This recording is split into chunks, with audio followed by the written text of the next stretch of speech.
The entire bullpen for the Royals hasn't been perfect, but their highest leverage guys have been. We'll talk about it next on Locked On Royals.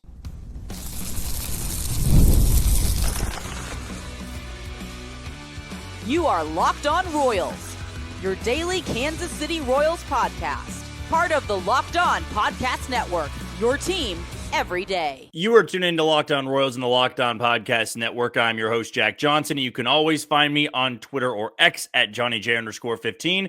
It's at JOHNYJ_15. And you can get us on wherever you listen to your podcast. That can be Spotify, Apple Podcast, Amazon Music, Google Podcast, Odyssey, and YouTube.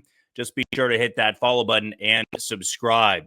For you first-time listeners, our schedule is very simple. We go through episodes Monday through Friday. I'm off on Saturday and Sunday, but now throughout the season, we'll be giving 40 to 60-second recaps after each game. So even if they're not right after the game, you can expect a little bit of my reaction each and every day. They're basically just YouTube shorts. You can check them out on our YouTube channel. But as for our daily episodes, those will be 30 minutes. Those will be all Royals baseball Monday through Friday. Unless I miss an episode during the week, then I will try to make it up over the weekend. Today's show is brought to you by Gametime. Download the app, create an account, and use code LOCKEDONMLB for $20 off on your first purchase. It was a successful weekend for the Royals as they took a rubber match for the first time this season. They took down a playoff team from last year and a playoff team that they eliminated in the Baltimore Orioles. Saturday was very similar to that Tuesday game in Milwaukee where they were shut out 5-0. Never really were in it. The offense didn't look that good, and the bullpen wasn't great late. And we will talk about more of the weaker links to this bullpen to close out today's episode. But to kick off today's episode, I have to give praise to the area of the bullpen that has been pretty much perfect. I don't use that word a lot in being perfect. There's very few players on the Royals I use the word perfect for. But for this bullpen, the back three in Hunter Harvey, Lucas Erceg, and Carlos Estevez, they have been everything you could have asked for. If there was one knock so far in that group, it would be that Carlos Estevez is not throwing 97-99. The velo is not there yet, but clearly with his production, it's not affecting him. And as I would tell people concerned about Estevez to maybe calm your nerves in the same way that people got, bent out of shape about Cole Reagans and his velocity dip last season, when the Royals show concern, that's when you should be concerned. Or when the player shows concern, they're shaking their arm out there on the mound, they don't have any command, that's when it does become an issue. And what we saw in spring training was that Estevez was not concerned about it. He knows he'll get there. And on opening weekend against Minnesota, he was about 95, 96.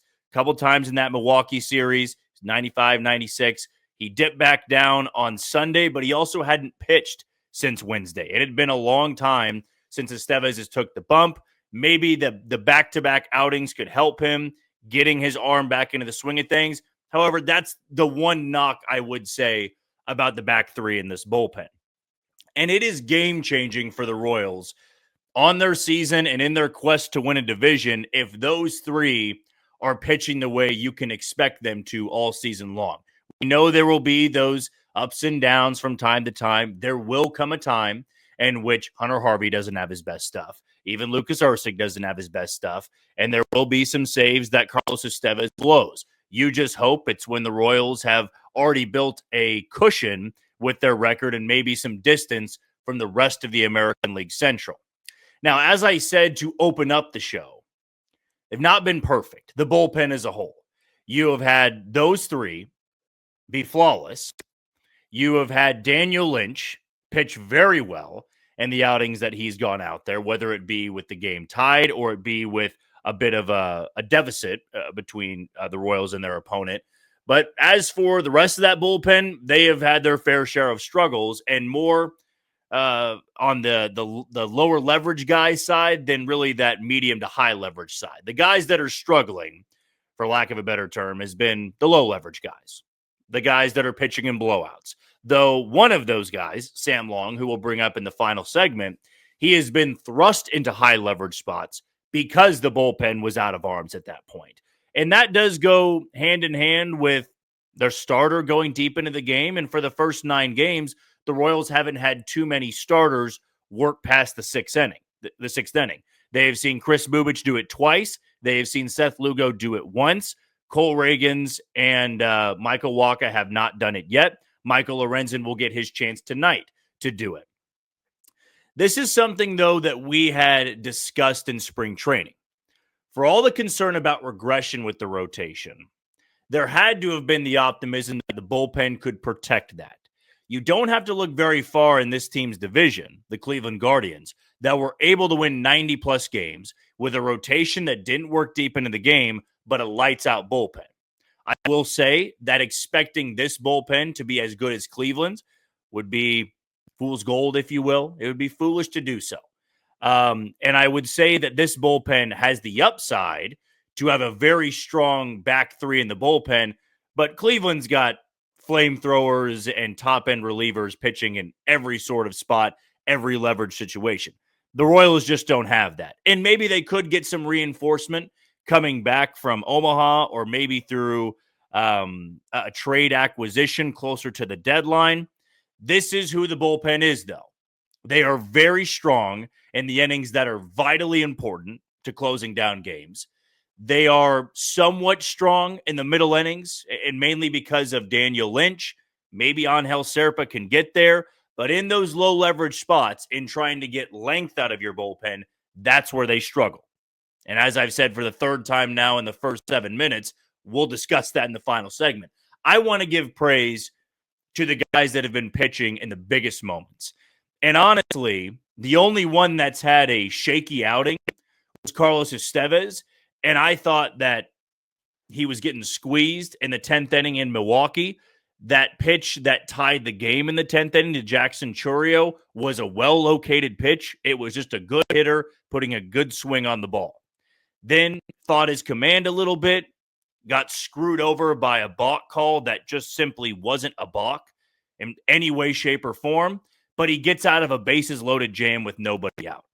And that's right now when he doesn't have his best stuff. I mean, even yesterday, it is a 3-run cushion. To get out of it, though, when your fastball velo is as low as that, that's still impressive. The slider was working. The changeup is still working. When that fastball gets there, now you are talking about not even sweating in the 7th, 8th, and 9th inning. Hunter Harvey is 100% healthy. He's attacking the zone. He's not messing around. Lucas Erceg looks better than he did last year. I understand it has been a limited amount of game action so far. You can't judge everything based off 9 games. I will say it's the only 9 games we have to go off of. So if you're ever one of those fans that goes, I'm not going to judge anything until we are deep enough into the season, that's fine. But for someone who is trying to give you content each and every day, well, 9 games is all we have to go off of. And through 9 games, those 3 have been electric. Those 3 are raiding the zone, as Brian Sweeney and Zach Bove love to say. They have pitched in the highest leverage of moments, 1-run games in the 9th and extra innings, and they have passed with flying colors. They have just checked all the boxes so far. This is the best sign early on, considering last year the bullpen was the main issue through 9 games. You didn't feel as bad about the offense just yet. They were showing flashes. They were showing signs. The rotation was phenomenal. And the bullpen was just an absolute mess. They abandoned Will Smith, who they signed to be their closer. They abandoned him as the closer before we hit mid-April. I mean, that's something that the teams that go on to lose 100 games have to do. They put James MacArthur in that role. He was fine for a little bit, but still, James MacArthur in a good stretch didn't save the Royals bullpen. They were having to go to Chris Stratton in high leverage spots. They were having to go to Nick Anderson in high leverage spots. John Schreiber was maybe the team's best reliever, and at times you had to burn him in the 6th inning. So on paper, you can already see the tremendous growth with this bullpen. There are just more high-powered guys, elite-level guys toward the back end of the bullpen. Whereas early on in 2024, it was, let's hope Cole Reagan's work 7. Let's hope Lugo and Waka work 6 or 7. And let's just piece together the 7th, 8th, and 9th, or the 8th and 9th. And many times you were holding your breath. Yesterday, I was out there at Kauffman Stadium. I'll be out there again on Wednesday. If the Royals have a 1-run lead, I'm not holding my breath. I feel very good about those 3 getting the final 9 outs of the game. And that's great to have, because the guys that are struggling are not your highest leverage guys. If we were seeing Hunter Harvey look like last year, if we were seeing Lucas Erceg regress, or Carlos Estevez throw with this velocity and have zero command and was getting hit around, I'd be nervous, because you're not going to be able to make it deep into the postseason or have a chance to win this division if you don't find stability late in the game. And the Royals can expect some regression from their rotation.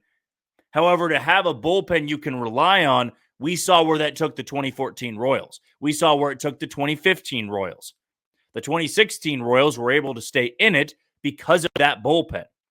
Now you look to the offense and you go, give us 4 or 5 runs.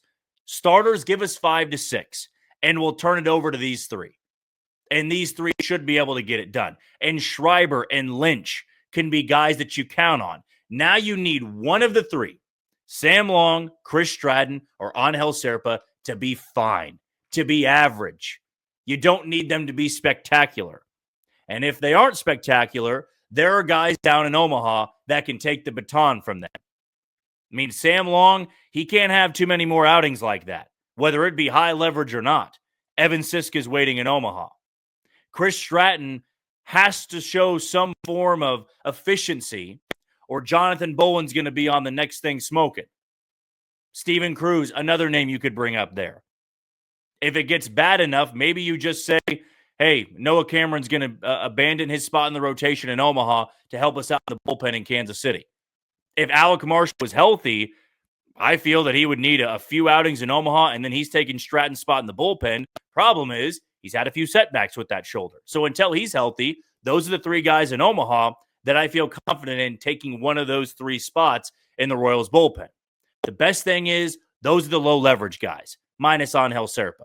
Serpa should be pitching in some high leverage spots, whether it be the 5th or the 6th inning.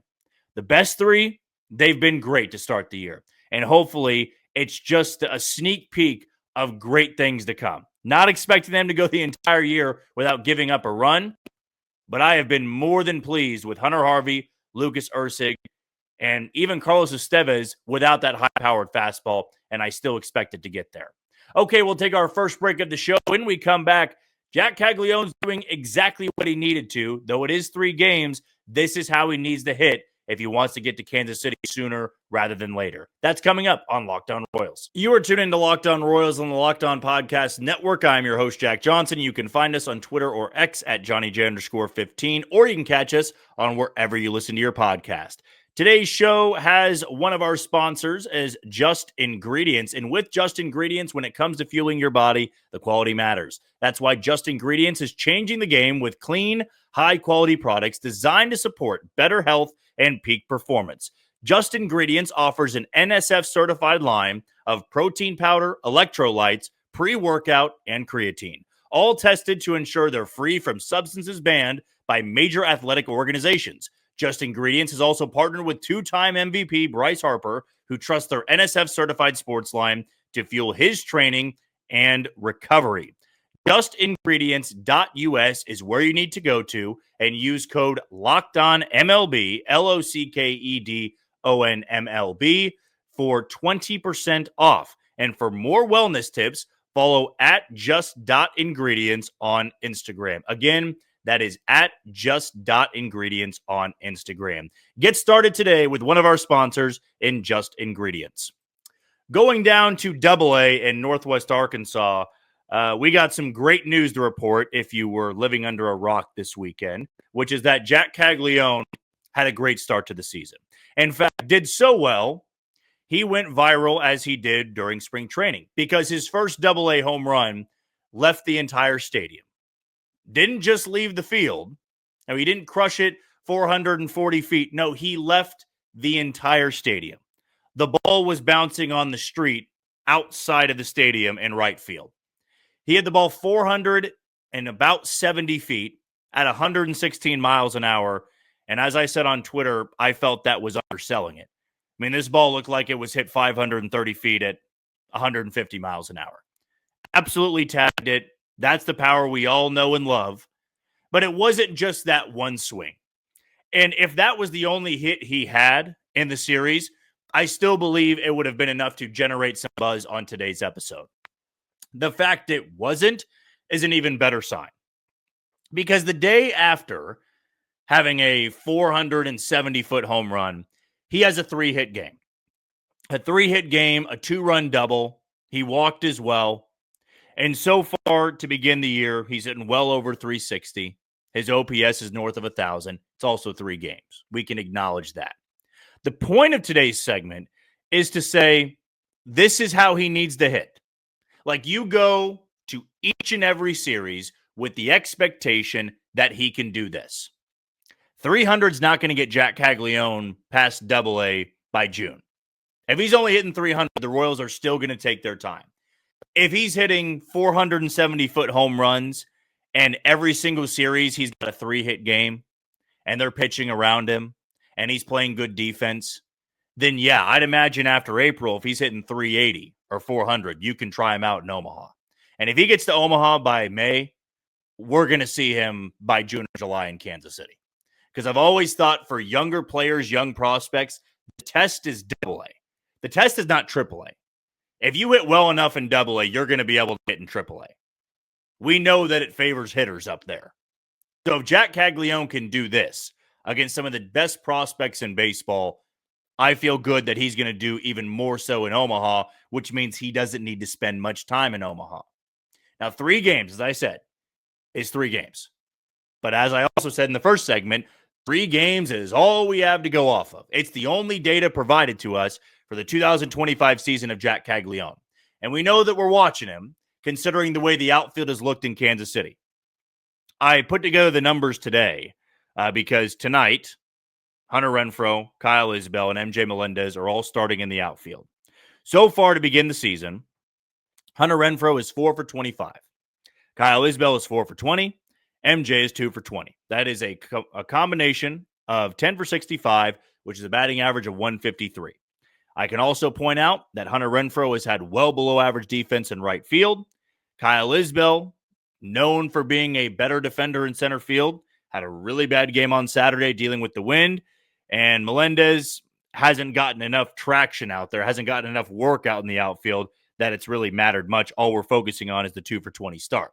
So those numbers combined, 153, that ain't going to cut it. We all know it's not going to cut it. Mark Canha is hitting well, though he's not in the lineup tonight. Michael Garcia was running balls down in center yesterday. He's had a great start. And then you look at Jack Caglianone. If you are looking for an upgrade and what could be, this is how it has to go. This is the standard you have to hold him to. Like, if there's an 0 for 12 stretch in AA, it's only going to set back his progression. As Wyatt Langford did, and I want to say Round Rock for Texas, he hit over 400. Every series, he was doing something phenomenal where you had to stop what you were doing and watch. And we know that Jack Caglianone's got that power, and you can expect him to put that power on display. He had 7 RBIs in the first 3 games. You have that type of output. You've got, 25 to 30 runs driven in the first month. That's going to be enough to maybe give you the nod to the next level.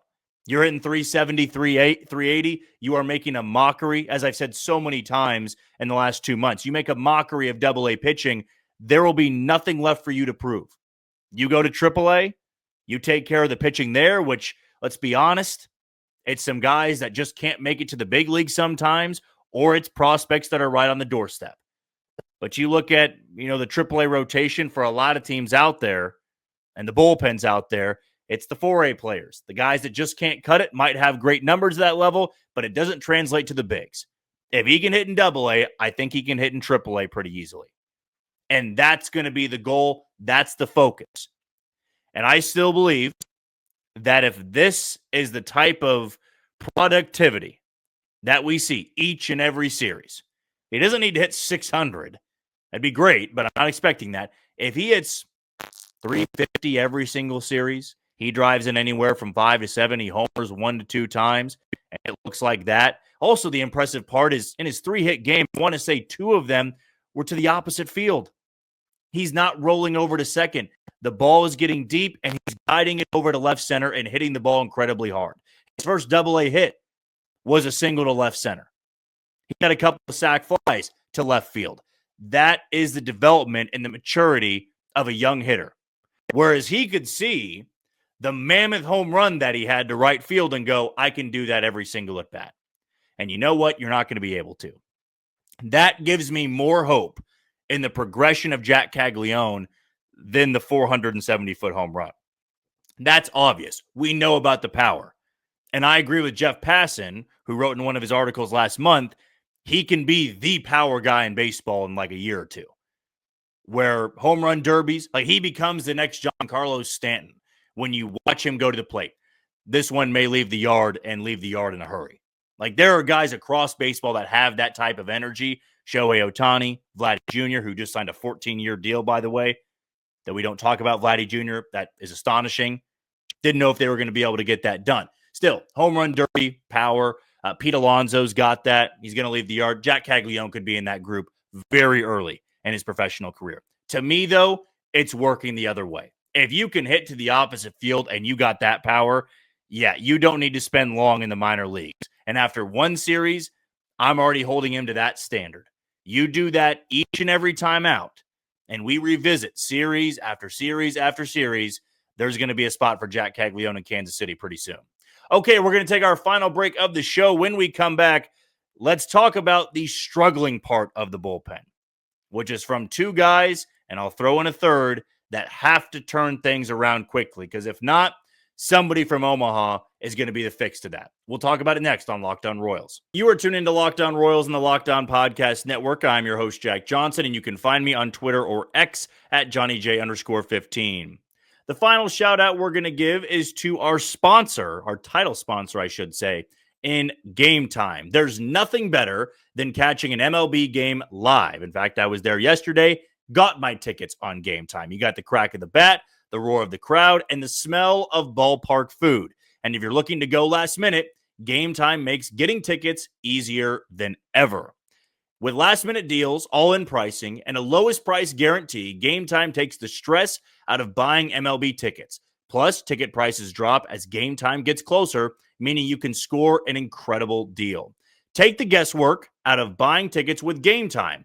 Download the Gametime app, create an account, and use code LOCKEDONMLB, that's LOCKEDONMLB, for $20 off on your first purchase. Those terms apply, so again, create an account and redeem code LOCKEDONMLB for $20 off. Download Gametime today. Last-minute tickets, lowest price, guaranteed.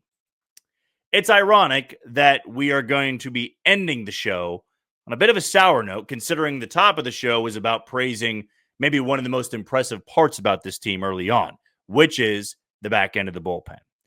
The negative of this bullpen is the lowest leverage guys, or falls with the lowest leverage guys. Sam Long, Chris Stratton, Angel Serpa. I will say I hold some optimism for Angel Serpa. The velocity, when he is on, he's really on. He can have those 6, 7, 8 pitch outings. We saw him in the postseason. He had a couple of good outings. He's got the swagger. He's got the confidence. It's just not been a great start to the season. When he puts the ball where he wants to, and he's got good command of the pitch, and it's not sitting middle, or the middle inside portion of the plate, he can be very effective. He's young. He's got years of control. I'm not worried about it. My concern falls with the other two here, which is Sam Long and Chris Stratton. We'll start it off with Chris Stratton, because I feel I need to spend a little bit longer on Sam Long. Chris Stratton is pitching in meaningless portions of the game. Maybe that's too harsh to say meaningless, because every inning does matter, even if it's 14-1. Because if you are pitching in that spot, you are saving the bullpen for the next day. The problem is Chris Stratton is not a multiple inning guy. And we saw on Saturday, after Sam Long had already, coughed the game away, Chris Stratton came in there trying to work the final couple innings. And as he did last year, he struggled with command. He struggled with command big time. And that's been a reoccurring issue this season. And I don't get it, considering command was never a part of the problem for Chris Stratton prior to coming to Kansas City. And it's not the same where in the years pre-Brian Sweeney and Zach Bove, you went, oh, no wonder they struggle once they get here. No, Chris Stratton was somebody that was nearing the end of his career. The Royals gave him a deal because they love the spin rate on the curveball. It's just not being set up for anything anymore. If you're 2-0, 3-1 every single hitter, it doesn't matter what spin rate you have on the curveball.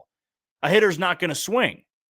And that's maybe what drives me crazy is when the game is maybe not out of hand, but it's 7-2 or 8-1, load up the zone. I remember Denny Matthews always getting so irritated with that. Like, you are in there to save the bullpen. You're in there to wear it. If you're walking guys, if you're nibbling around the zone, you ain't going to be getting any praises. And at times, he's not even nibbling. He's way off, which I won't be able to comprehend as somebody who throws 88 to 89. Like, if you're throwing 98, 99 like Carlos Hernandez did, and you're all over the place, okay, I get it. You throw hard, you're just wild. You're just ineffective in that department. If you throw 88 to 89, I expect pinpoint control.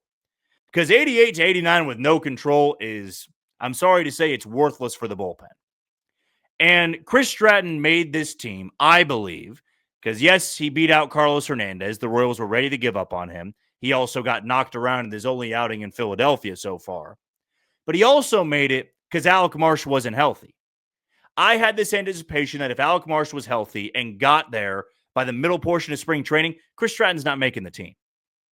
Why? Because Alec Marsh gives you that value of working multiple innings. He's a starter that has now gotten moved to the bullpen. Chris Stratton's not a starter. Chris Stratton is a one-inning guy.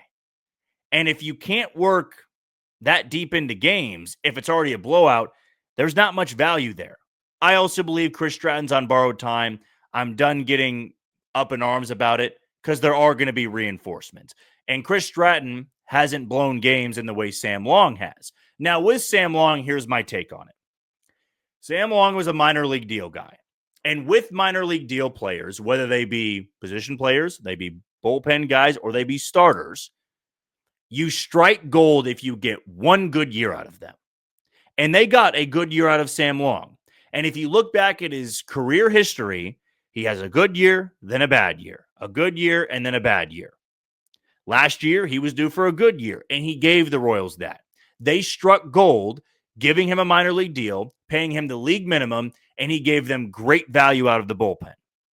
We see so many times in baseball, though, that the very next year, they regress and regress severely. That's what we've seen so far from Sam Long. And he didn't have a great spring, whereas last year, he had a good enough spring that earned him a spot on the roster and, of course, earned him that 40-man roster gig. But now we are starting to see that career regression.